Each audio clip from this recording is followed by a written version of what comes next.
One of the things I've talked about a lot with Lindsey Graham when I've covered him is that whenever you look into his eyes, he has a deep, deep despair. He almost never looks joyful. It feels like the burden of giving up his soul for his loyalty to Trump weighs on him. And we saw him seemingly drunk recently on television, very sad, near tears often. And now I have a clip for you where he looks happier than I've ever seen him. For the first time in his life, he genuinely seems to be experiencing joy. And that is whenever the topic of war comes up.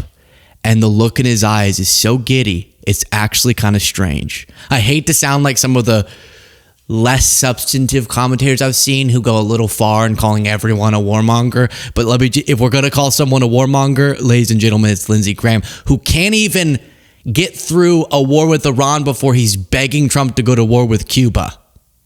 So watch him get notified of news of Hezbollah attacks and him smile.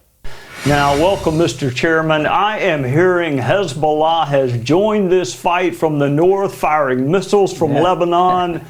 Is that true, and how should we react to it? Well, it would be like buying a ticket on the Titanic after you saw the movie. Why was he giggling? I don't know. Why does he finally look happy? I don't know. And then he starts doing his typical gargling of Trump's manhood and is so grateful to Trump for launching this war, despite lying about the justification and contradicting himself constantly. Admired you. I never admired you more than I do right now. When it comes to Hezbollah, seize the moment here. They picked this fight. They joined the fight. Make sure they pay a price. Oh my gosh, just so... Look at this. Just the quickest pause for the video amid all of this chaos. If you do appreciate these updates, please click the subscribe button, click the like button. Both of those are completely free, but subscribe is the most important to support what we do. Back to the video. But Donald Trump has the guts, the balls, and the vision to do things that nobody else will do. To every American... Lindsey Graham is literally, that's a real clip, not AI, in the wake of a devastating war starting. Civilians dead, the Trump administration lying about it, American lives lost. He's talking about how Trump has the balls to do what's necessary. Then he loves this line of, Trump, you're now Reagan plus. Bless you. To Donald J. Trump, you've just surpassed Ronald Reagan as the most consequential Republican president since Lincoln. You're now the gold standard for modern Republican presidents. You're Reagan plus, which...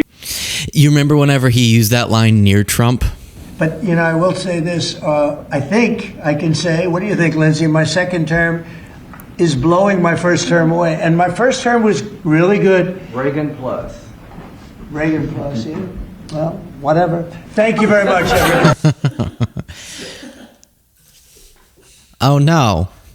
Why'd he not like my Reagan plus? Maybe I'll try Reagan plus. Maybe he'll like plus. You got the balls, Mr. President. You got balls plus. Finish the job. Disturbing. His whole vibe is freaking me out. I'm not even kidding. Watch this. He's like, I finally feel blood down in my nether regions. And then he goes, now next Cuba. Shoo-wee! Is President Trump finished the job that President Reagan failed to do? I am a big admirer of Ronald Reagan, but I'm here to tell you... A big admirer. ...that Donald Trump, in my opinion, is the gold standard for Republicans, maybe any president, and when it comes to foreign policy. Maduro, everybody talked about him? Well, Donald Trump's got him in jail. Cuba's next. They're going to fall. This communist dictatorship in Cuba, their days are numbered. The Iranian regime, the mothership of international terrorism, is about to collapse. The captain of the ship... You literally have Trump telling Brett Baer that they're going to use the Venezuela model, meaning leaving the regime in place despite dead leaders or captured leaders. So no, the regime's not collapsing unless you're advocating for what would be a very long-term, very bloody, boots on the ground regime change effort, which none of these people want to admit that's what they're advocating for. Maybe Lindsey would. Honestly, maybe he would. He just seems gung-ho about whatever. But can you imagine, as an extremely unpopular war is beginning, almost no Americans want this.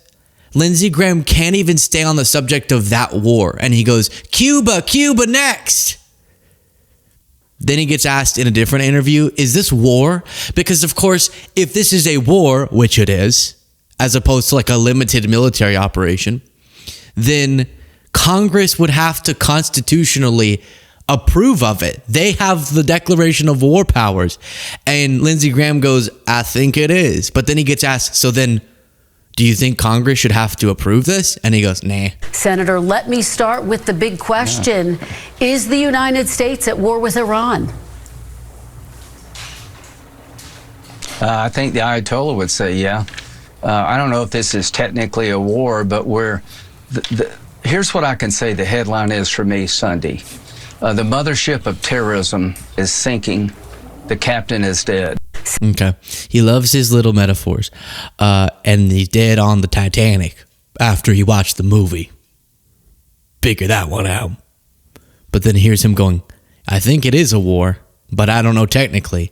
But if it is a war, I don't really care about the Constitution because Trump can do whatever he wants. As a member of the House, you voted to give... Look at that smile. I've never seen him smile like this before. Why? Look, yeah, zoom in on this. Look, he is just a kid in a candy shop. He's just a Lindsey in a male strip club. I don't know. Whatever. Voted to give former President George W. Bush approval to go to war with Iraq back in 2002. Does Congress now need to vote to approve this war with Iran? No, I have no desire. I think the War Powers Act is unconstitutional. What are we doing here? What's the difference? You voted to give George Bush authorization to go to war with Iraq. Because he came and asked. He came and asked. So does President Trump need to ask? They wanted the authority. No, that's what I'm trying to tell you. This is a military operation designed to eliminate threats that have existed against... You just said the Ayatollah would say it's a war. This is a war. That's what it is. But, okay. There's all these different elements, right? You have the group of people who say, this is so good, like Lindsey, because we're toppling the regime. But then others who go, oh, we know what that would look like, and that would literally be the prolonged Middle East conflict repeat that everyone is not wanting, and that we know is never gets the objectives we want, but leads to tons of devastation and sinking of resources. And so you have like this, wait, okay, there's a weird contradiction there. Then you also have similarly this argument of like, Trump's saying it's a war, we're going to go win the war. And then, oh, but it's not a war because we don't want to have to approve it congressionally, because we don't want to have our names on the record as approving of this.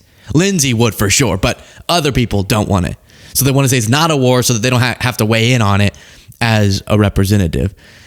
To every American, you're safer tonight because the Ayatollah is dead. You're safer tonight because the largest state sponsor of terrorism is on the run. It's just not about a nuclear weapon. They have been killing Americans. Someone else in the administration will say it's about the nuclear weapon imminent threat because they're trying to think of a legal justification for going to war. Oh, there's an imminent threat. That's when the president can act.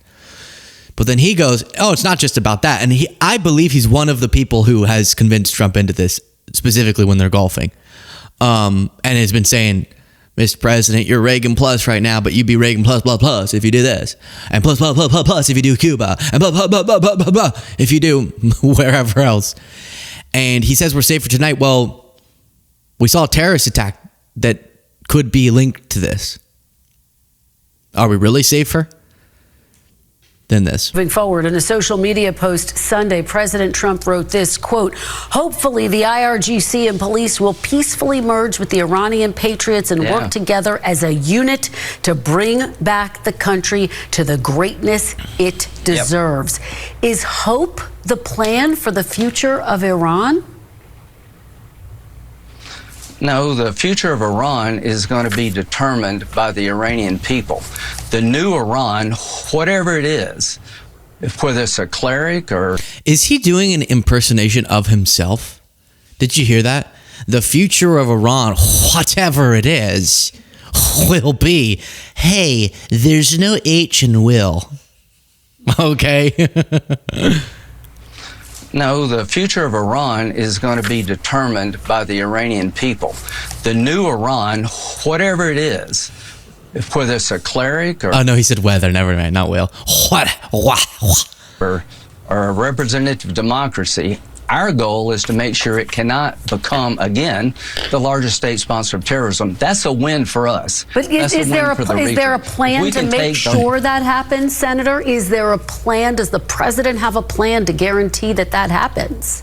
No, it's not his job or my job to do this. How many times do I have to tell you?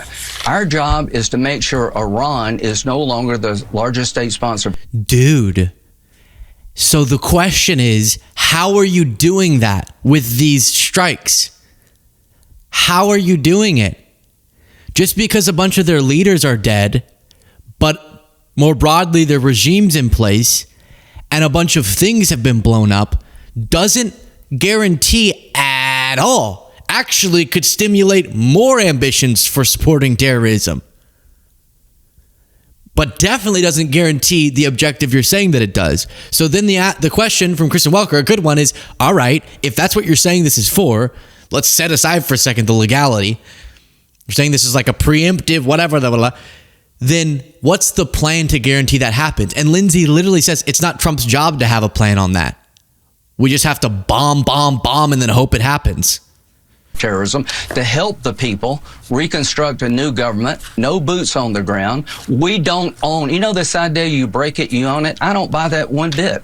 It's in America's interest to make sure the Ayatollah is dead. He's dead. Yeah, okay, well then he was like old and ill. He was going to be dead soon anyways.